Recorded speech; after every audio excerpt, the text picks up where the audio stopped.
डट कर खड़े रहने वाला कप्तान कभी हिम्मत नहीं हारेगा, खून के आखिरी कतरे तक लड़ेगा। साबिक वज़ीर-ए-आज़म इमरान खान ने अपने सियासी मुखालफिन को एक बार फिर ललकार दिया। कहा कि मुखालफिन के खिलाफ अपने मौक़िफ़ में मजीद शिद्दत लाऊंगा, हर फोरम पर आबोताब के साथ आवाज उठाऊंगा। मैंने अपनी जिंदगी में हार नहीं मानी, ये तो फिर सियासत है। इलेक्शन कमीशन को भी वार्निंग दे दी। कहा कि हर कानूनी और सियासी फोरम पर मुखालफिन को टफ टाइम देंगे। इलेक्शन की तारीख मिलने तक सियासी लॉलीपॉप का सवाल ही पैदा नहीं होता।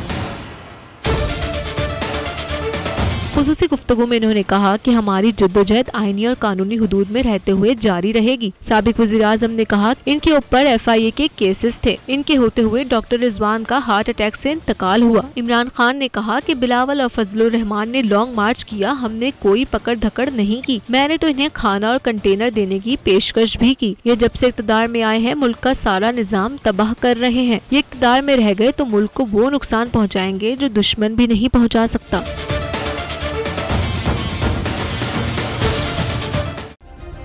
सब्सक्राइब करें और बेल दबाएं ताकि कोई खबर रह न जाए।